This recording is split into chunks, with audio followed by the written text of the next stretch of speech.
जय हिंद साथियों, स्वागत आपका हमारे YouTube channel long walk GK में। साथियों, आज हम जो राजस्थान की कला और संस्कृति में 3 या 4 टॉपिक लगते हैं, उनसे अक्सर है वो परीक्षा में प्रश्न पूछे जाते हैं। 4 या 5 नंबर आप आज है वो मेरे साथ में पक्का करने वाले हैं। 4 या 5 नंबर आज का सेशन देखने के बाद में आप राजस्थान की किसी भी भर्ती में बैठ जाना। 4 या 5 नंबर आज आपको मिलने वाले हैं।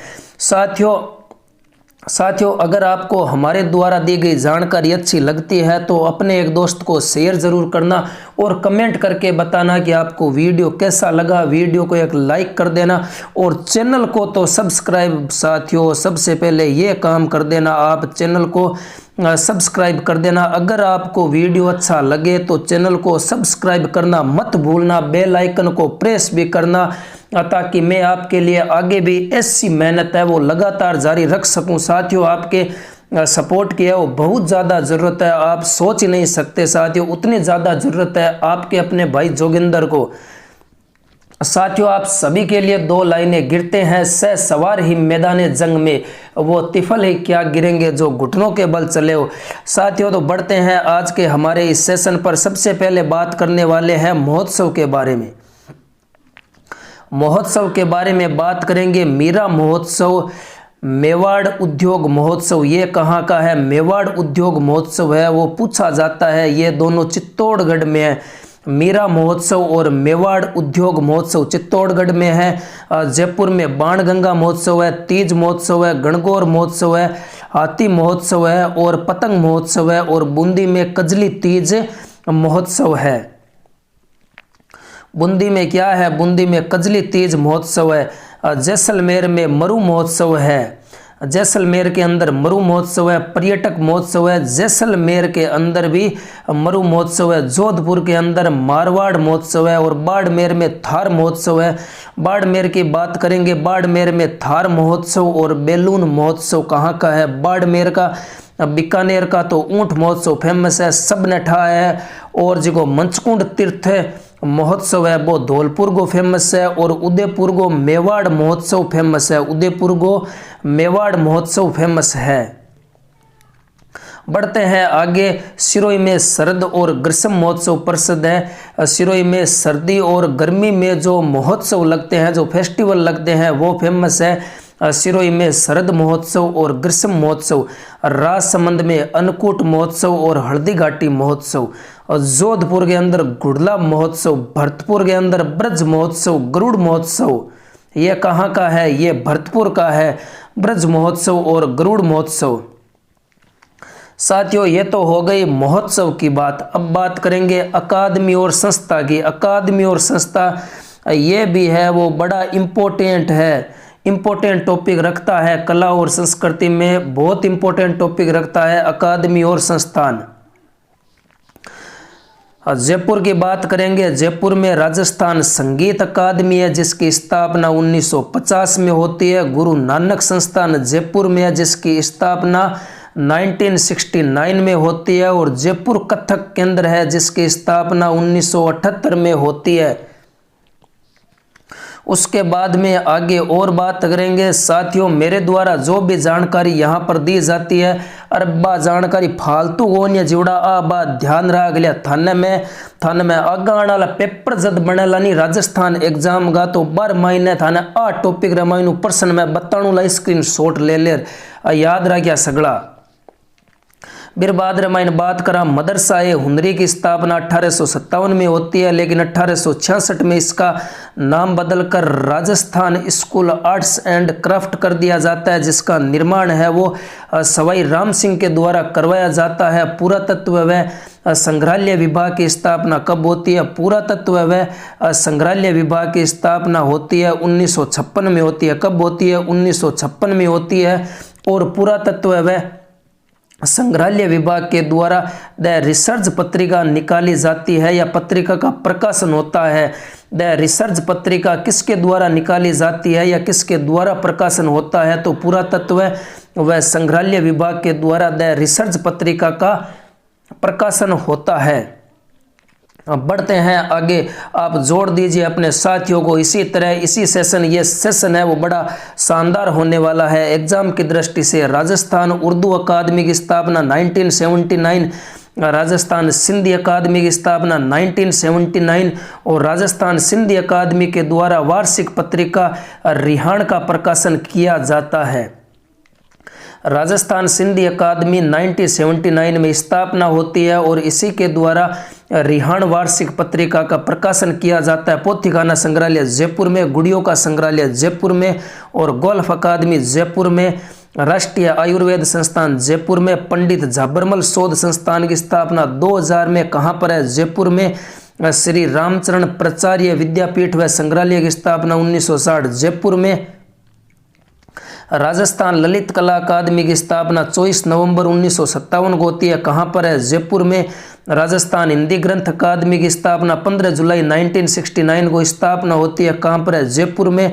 और राजस्थान ब्रज भाषा अकादमी कहाँ पर है? 1986 में स्थापना होती है, जयपुर में बनी हुई है।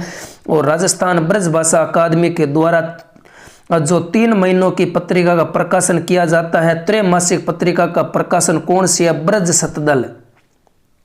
कौन सी है? ब्रज शतदल पत्रिका का प्रकाशन किया जाता है। और राजस्थान संस्कृत अकादमी की स्थापना 1980 में होती है, इसके द्वारा माघ पुरस्कार दिया जाता है। जयपुर में सबसे ज़्यादा क्या है? अकादमी या शोध संस्थान है। जयपुर में सबसे ज़्यादा अकादमी है, तो वहीं से ही सबसे ज़्यादा पत्रिका का प्रकाशन या कोई पुरस्कार दिया जाता है, जयपुर से ही। राजस्थान संस्कृत अकादमी की स्थापना 1980 में होती है और यहाँ से माघ पुरस्कार दिया जाता है। जवाहर कला केंद्र की स्थापना कब होती है? जवाहर कला केंद्र की स्थापना 8 अप्रैल 1993 में होती है। और जवाहर कला के वास्तुकार कौन है, यह प्रश्न पूछा जाता है, तो चार्ल्स कोरिया। श्रीगंगानगर में राजस्थानी पंजाबी भाषा अकादमी है, इसकी स्थापना 2006 में होती है।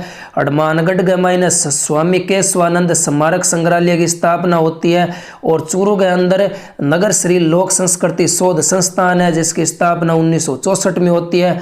भरतपुर में राजस्थान सरसों अनुसंधान केंद्र है।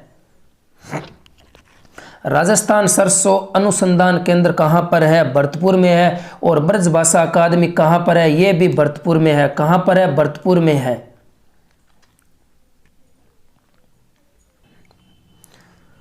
झालावाड़ में भवानी नाट्यशाला है। भवानी नाट्यशाला कहाँ पर है? झालावाड़ में है, जिसकी स्थापना 1921 में ओपेरा शैली पर आधारित है। साथियों, इसी आधारित शैली पर है वो भवानी नाट्यशाला की स्थापना 1921 में होती है, झालावाड़ में है। और टोंक में कौन कौन सी है? टोंक में है केंद्रीय भेड़ प्रजनन व ऊन अनुसंधान संस्थान, मौलाना अब्दुल कलाम आज़ाद या अरबी फारसी शोध संस्थान कहाँ पर है? यह भी टोंक में है। इसकी स्थापना कब होती है? 4 दिसंबर 1978 को होती है। और इसका वर्तमान नाम जो अरबी फारसी शोध संस्थान है, ये नाम है वो 1987 में रखा जाता है। 1987 में रखा जाता है। पहला इसका नाम है वो मौलाना अब्दुल कलाम आज़ाद शोध संस्थान था, लेकिन बाद में इसका नाम बदलकर 1987 में अरबी फारसी शोध संस्थान किया जाता है। अजमेर के अंदर एकलव्य नाट्य संस्थान, जैसलमेर के मायने युद्ध संग्रहालय बड़ो फेमस है, याद रखिए। युद्ध संग्रहालय कहाँ पर है? जैसलमेर में, जिसका उद्घाटन 24 अक्टूबर 2015 को होता है। सीकर में प्रथम कृषि केंद्र है, प्रथम कृषि विज्ञान केंद्र है। सरस्वती पुस्तकालय कहाँ पर है? सीकर में है। और उदयपुर के अंदर याद रखिए भारतीय लोक कला मंडल कहाँ पर है? तो उदयपुर में है। और इसी से जुड़े हुए देवीलाल सांबर का नाम आता है, जिन्हें 1952 में पद्मश्री दिया जाता है। और उदयपुर में जो दूसरी साहित्य अकादमी है वो राजस्थान साहित्य अकादमी है, जिसकी स्थापना 28 जनवरी 1958 को होती है। और इसी के द्वारा राजस्थान साहित्य अकादमी के द्वारा मीरा पुरस्कार दिया जाता है। मीरा पुरस्कार राजस्थान साहित्य अकादमी जो उदयपुर है उसके द्वारा मीरा पुरस्कार दिया जाता है। और इसी के द्वारा राजस्थान साहित्य अकादमी के द्वारा मासिक पत्रिका का प्रकाशन किया जाता है, जिसका नाम है मधुमती। मैं हूँ मधुमती, मैं हूँ मीरा पुरस्कार दोनों ने याद रखा। दोनों उदयपुर के अंदर है। राजस्थान साहित्य अकादमी ही ई पत्रिका रो विमोचन करे, किसी रो मधुमती रो। और मीरा पुरस्कार कौन देवे, तो मीरा पुरस्कार कौन देता है, राजस्थान साहित्य अकादमी के द्वारा मीरा पुरस्कार दिया जाता है। उदयपुर में पश्चिम क्षेत्र सांस्कृतिक केंद्र जिसकी स्थापना 1986 में होती है। इंपोर्टेंट है, याद रखिया। माणिक्यलाल वर्मा आदिम जाति शोध संस्थान कहाँ पर है, उदयपुर में। तीरंदाजी खेल अकादमी उदयपुर में। भारतीय प्रबंधन संस्थान पूछ ले तो कट है, राजस्थान का एकमात्र है, वो उदयपुर में है। हिंदी विद्यापीठ जनार्दन राय नागर के द्वारा स्थापना की जाती है, यह भी कहाँ पर है, उदयपुर में है। अब बढ़ते हैं हमारी नगरी बीकानेर की तरफ। बीकानेर की तरफ बढ़ते हैं। बीकानेर में कौन कौन सी है, बीकानेर में एक तो हो गई राजस्थानी भाषा साहित्य व संस्कृति अकादमी। राजस्थानी भाषा साहित्य व संस्कृति अकादमी कहाँ पर है, बीकानेर में है। इसके द्वारा मासिक पत्रिका का प्रकाशन किया जाता है जिसका नाम क्या है, जागती ज्योत है। और इसी राजस्थान भाषा साहित्य व संस्कृति अकादमी की स्थापना 1983 में होती है। सूर्यमल मिश्रण पुरस्कार है वो किसके द्वारा दिया जाता है, राजस्थानी भाषा साहित्य संस्कृति अकादमी के द्वारा सूर्यमल मिश्रण पुरस्कार दिया जाता है। और जागती ज्योत पत्रिका का प्रकाशन किया जाता है। बेर अनुसंधान केंद्र कहाँ पर है, बीकानेर में। खजूर अनुसंधान केंद्र कहाँ पर है, बीकानेर में। राष्ट्रीय ऊंट अनुसंधान संस्थान कहाँ पर है, जोहड़बीड़ बीकानेर में। बड़े फेमस है, सगला फेमस है, याद रख लिया। अगर पेपर के मायने थाने बढ़िया नंबर स्कोर करनो है तो आ चीज़ा ने याद रखनी ही पड़ी जीवड़ा। और राजस्थान राज्य अभिलेखागार कहाँ पर है, 1966 में इसकी स्थापना होती है। बीकानेर इसे 1966 में लाया जाता है, लेकिन इसकी स्थापना है वो 1955 में होती है। 1955 में राजस्थान राज्य अभिलेखागार की स्थापना जयपुर में होती है। फिर 1966 में इसे कहाँ पर लाया जाता है, इसे बीकानेर में लाया जाता है। कहाँ पर लाया जाता है, बीकानेर में लाया जाता है। और शुष्क उद्यानिका का केंद्रीय शोध संस्थान ये भी कहाँ पर है, ये भी आपने बीकानेर के मायने है। अब आगे बढ़ा और भी बात करा साथियों। जोधपुर के अंदर कौन सी है, जोधपुर के अंदर राजस्थान संगीत नाटक अकादमी है जिसकी स्थापना 1957 में होती है। राजस्थान प्राचार्य विद्या संस्थान की स्थापना 1950-51 में होती है। राजस्थान का सबसे बड़ा पांडुलिपि भंडार गृह कहाँ पर है, जोधपुर में है, जिसे राजस्थान प्राचार्य विद्या संस्थान कहा जाता है। और राजस्थान संगीत नाटक अकादमी के द्वारा रंग योग पत्रिका का प्रकाशन किया जाता है। केंद्रीय शुष्क क्षेत्र अनुसंधान काजरी कहाँ पर है, जोधपुर के अंदर। आफरी कहाँ पर है, शुष्क वन अनुसंधान केंद्र वो भी कहाँ पर है, जोधपुर के अंदर है। जोड़ दीजिए एक बार अपने सभी साथियों को। इसी प्रकार अगर आपको वीडियो अच्छा लग रहा है तो अपने दोस्तों को शेयर जरूर करें। राष्ट्रीय कला मंडल कहाँ पर है, जोधपुर में। रूपायन शोध संस्थान कहाँ पर है, जोधपुर के अंदर है, जिसकी स्थापना 1960 में होती है। और लोक संस्कृति और मरुचक्र पत्रिका का प्रकाशन है वो रूपायन शोध संस्थान के द्वारा किया जाता है, जो जोधपुर में स्थित है। राजस्थानी शोध संस्थान कहाँ पर है, जोधपुर में। राजस्थान ओरिएंटल अनुसंधान संस्थान कहाँ पर है, ये भी जोधपुर के अंदर है। बढ़ते हैं आगे और भी बात करेंगे साथियों। अब बात करने वाले हैं वाद्य यंत्रों के बारे में। साथियों वाद्य यंत्र में सबसे पहले जो एक नंबर पर आता है वो हमारा घन वाद्य यंत्र आता है। घन वाद्य यंत्र कौन से होते हैं, जिनको आपस में टकराने से आवाज आती है उसे घन वाद्य यंत्र कहते हैं। जैसे टाली हो गई, टंकोरा हो गया, घंटा हो गया, वीर घंटा हो गया, घंटी हो गई, कागरच हो गई, झालर होगी, सांकड़ होगी, और घुंघरू हो गया, घुराड़िया हो गया, रमजोड़ हो गया।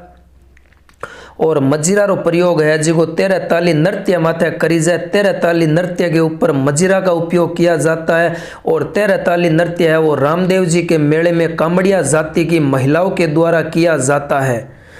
और जो झांझ गन वाद्य यंत्र है उसका उपयोग है वो कच्ची घोड़ी नृत्य में किया जाता है। शेखावाटी का जो प्रसिद्ध है और खड़ताल का उपयोग है वो बाड़मेर में, जैसलमेर में, जोधपुर का प्रसिद्ध है। और खड़ताल का जादूगर है वो सदीखा मांगणियार को कहा जाता है। गण वाद्य यंत्र में एक आपको याद रखना है श्रीमंडल और करताल। जो अंग्रेजी अक्षर बी के समान है उसे श्रीमंडल या करताल कहा जाता है। लेजिम ग्रास्यो जाति द्वारा लेजिम बजाई जाती है। और पुत्री के जन्म पर सूप या छजला बजाया जाता है। पुत्री के जन्म पर सूप या छजला बजाया जाता है। अब बात करेंगे तत्वाद्य यंत्र। जो तारों के द्वारा बजाए जाते हैं, जिसे तारों को आपस में टकराने से आवाज निकलती है, उसे तत्वाद्य यंत्र कहा जाता है। जैसे इकतारा, जैसे क्या है इकतारा, और जैसे क्या है दो तारा, चौतारा, और चिकारा, जंतर, गुजरी और रवाज, केनरा, भपंग, अपंग, ये सभी क्या है, ये सभी तत्वाद्य यंत्र है। और जो सबसे प्राचीन तत्वाद्य यंत्र है वो कौन सा है, इकतारा। सबसे प्राचीन तत्वाद्य यंत्र कौन सा है, इकतारा। तत्वाद्य यंत्रों में बात करेंगे वीणा के बारे में। मोहन वीणा विश्व वीणा के जनक है, पंडित विश्व मोहन भट्ट को कहा जाता है। रबाब इसका वादन नखवी जाति द्वारा किया जाता है। रबाब इसको बजाने का जो काम है वो नखवी जाति द्वारा किया जाता है। और जंतर तत्वाद्य यंत्र का उपयोग है वो गुज्जर जाति के भोपो द्वारा देवनारायण जी की फड़ का वाचन करते समय जंतर वाद्य यंत्र का प्रयोग किया जाता है। रावण हत्ता है जो तत्वाद्य यंत्र है। नायक जाति के भोपो द्वारा पाबूजी की फड़ का वाचन करते समय रावण हत्ता को बजाया जाता है। कमायचा, यह भी क्या है, यह भी तत्वाद्य यंत्र है। यह ईरानी वाद्य है। सारंगी की रानी से कहा जाता है कमायचा को। और 2012 में कमायचा वादन में साकर खान को पद्मश्री भी मिला था। साकर खान को कमायचा में पद्मश्री 2012 में मिलता है। उसके बाद में सारंगी भी क्या तत्वाद्य यंत्र है, इसे कमायचा का राजा कहा जाता है। भपंग भी क्या तत्वाद्य यंत्र है। और इसके प्रसिद्ध वादक है वह जहूर खान और उमर फारूक मेवाती को कहा जाता है दुका को। यह दुका को भी क्या है, यह भी तत्वाद्य यंत्र है। भिल्लो द्वारा दीपावली पर बजाया जाता है। स्वर मंडल, यह भी तत्वाद्य यंत्र है। इसे मत कोकिला, वीणा या सुर मंडल भी कहा जाता है। अब बात करेंगे अवनद वाद्य यंत्र या ताल वाद्य यंत्र, जिसे हाथों के द्वारा ठोक ठोक कर बजाया जाता है उसे क्या कहा जाता है, उसे अवनद या ताल वाद्य यंत्र कहा जाता है। जिसे पीट पीट कर बजाया जाता है उसे अवनद वाद्य यंत्र कहा जाता है। ताल वाद्य यंत्र कहा जाता है। क्या कहा जाता है, ताल वाद्य यंत्र कहा जाता है। इसी अवनद वाद्य यंत्र में ढोल की बात करेंगे, ढोलक की बात करेंगे, डेरू की बात करेंगे, डमरू, अचंग, तासा, मादल, मृदंग, नगाड़ा, नौबत, कोड़ी, धोसा, गड़गड़ाती, शिल्पा, कम्मर, कंजरी, टमक, डिबको, ये सभी क्या है, ये सभी है वो थाप के द्वारा बजाए जाते हैं या ताल के द्वारा बजाए जाते हैं। इसे अवनद वाद्य यंत्र कहा जाता है। कई बार साथियों जो अवनद वाद्य यंत्र है जो किसी इंसान पर भी बजाया जाता है, ठंठा या थाप वाद्य यंत्र बड़ो प्रचलित है।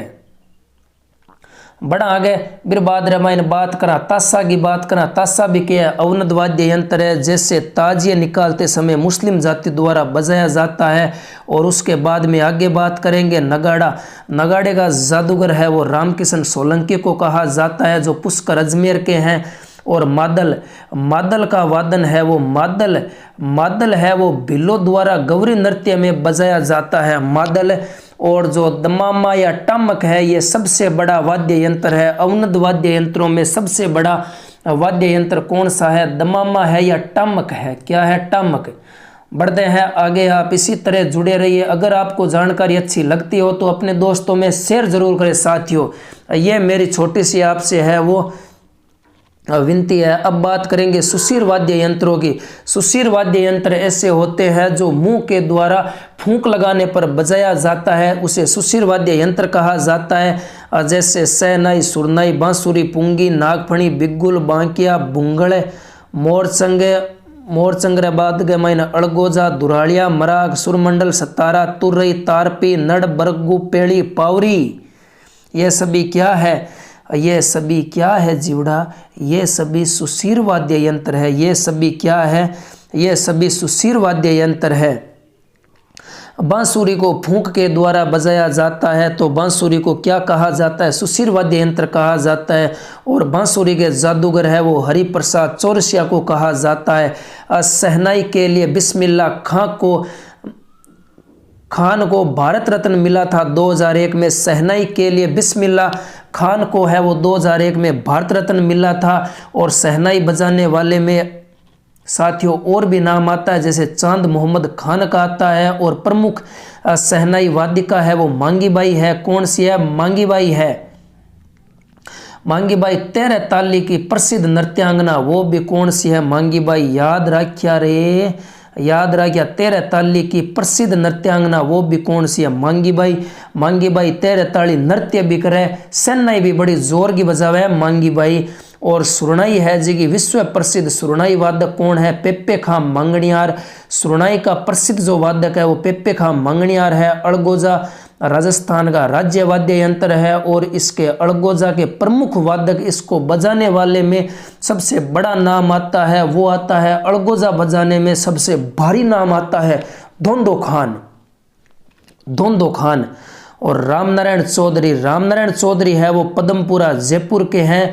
और रामनारायण चौधरी ने एक बार बड़ा कमाल कर दिया था। क्या कमाल कर दिया, ऐसा नाक से अड़गोजा बजा दिया। वाह भाई रामनारायण चौधरी, बड़ो जब्बर काम कर दियो। नाक से अड़गोजा बजाने में प्रसिद्ध है जो पदमपुरा जयपुर के रामनारायण चौधरी है।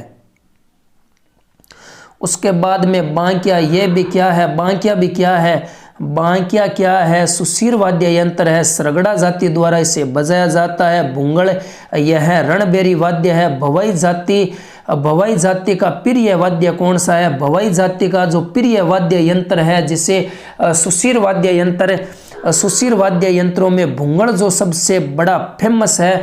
भुंगड़ को भवाई जाति के द्वारा, भैंस है भुंगड़, भैंस है भवाई जाति के द्वारा बड़ो फेमस है भवाई जाति को।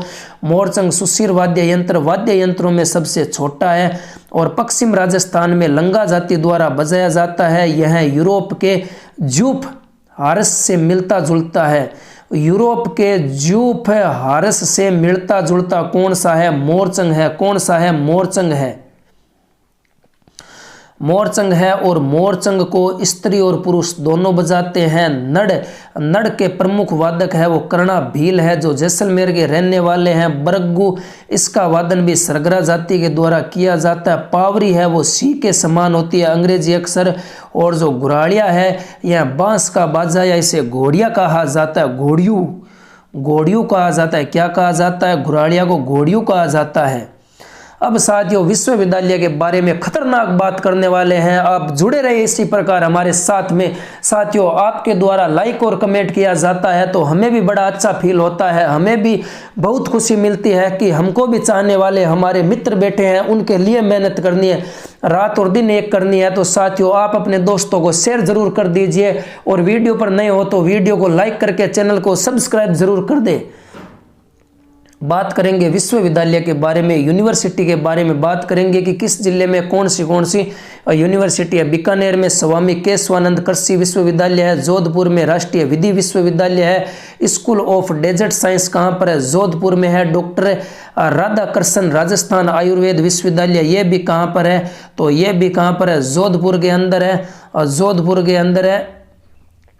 फिर बाद के मैं बात करा जालोर की बात करा तो जालोर के अंदर किसी यार, जालोर के अंदर कामधेनु विश्वविद्यालय। उदयपुर के अंदर मोहनलाल सुखाड़िया विश्वविद्यालय, योग विश्वविद्यालय। राजीव गांधी ट्राइबल यूनिवर्सिटी उदयपुर में है। अजमेर में कौन सी है, महर्षि दयानंद सरस्वती विश्वविद्यालय अजमेर में है। केंद्रीय विश्वविद्यालय काम भी है, अजमेर में है। और बांसवाड़ा में कौन सा है, तो बांसवाड़ा में गुरु गोविंद जनजातीय विश्वविद्यालय, जिसकी स्थापना कब होती है, जिसकी स्थापना 2012 के अंदर होती है। कोटा की बात करेंगे, कोटा में तो आप RKCL सब लोग करा, तो कोटा खातर अपन वर्धमान महावीर खुला विश्वविद्यालय इस बारे में आपने जानकारी है कि RKCL करनी है तो वर्धमान महावीर खुला विश्वविद्यालय से ही करनी है। तो कोटा के अंदर वर्धमान महावीर खुला विश्वविद्यालय है। राजस्थान तकनीकी विश्वविद्यालय कोटा में, राजस्थान का प्रथम उर्दू कॉलेज कोटा में। अलवर में मछली विश्वविद्यालय, मत्स्य विश्वविद्यालय, जल विश्वविद्यालय। जल के अंदर क्या रहती है? जल के अंदर मछली रहती है और वो कहाँ पर रहती है? अलवर के अंदर रहती है। जब भी मैं आपसे पूछूं कि जल के अंदर मछली रहती है, मतलब जल विश्वविद्यालय और मत्स्य विश्वविद्यालय कहाँ पर है? अलवर के अंदर है। झुंझुनू में तो राजस्थान खेल विश्वविद्यालय है, इसीलिए झुंझुनू को सैनिकों वाला जिला कहा जाता है। क्या कहा जाता है? झुंझुनू को सैनिकों वाला जिला कहा जाता है। जयपुर के अंदर राजस्थान विश्वविद्यालय है, जो राजस्थान का पहला है। जगत गुरु रामानंद संस्कृत विश्वविद्यालय जयपुर में है। राजस्थान स्वास्थ्य विज्ञान विश्वविद्यालय जयपुर में। होम्योपैथी विश्वविद्यालय वो भी कहाँ पर है? वो भी जयपुर के अंदर बना हुआ है। और मीरा संग्रहालय कहाँ पर है? उदयपुर में। गुड़ियों का संग्रहालय कहाँ पर है? जयपुर के अंदर है, वो भी कहाँ पर है?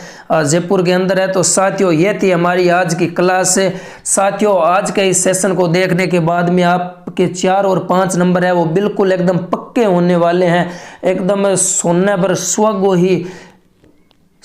सुहाग ही क्लास है जी की साबित होने वाली है। अगर आप हमारे चैनल में अगर मैं जानकारी दी जी की बढ़िया लगी है तो चैनल ने क्या कर दिया? चैनल ने सबसे पहले है वो सब्सक्राइब कर देना। उसके बाद में वीडियो को एक लाइक कर देना, और वीडियो को लाइक करने के बाद में अपने दोस्तों को शेयर करना मत भूलना, और कमेंट करके ज़रूर बताना कि आपको हमारे द्वारा दी गई जानकारी कैसी लगी।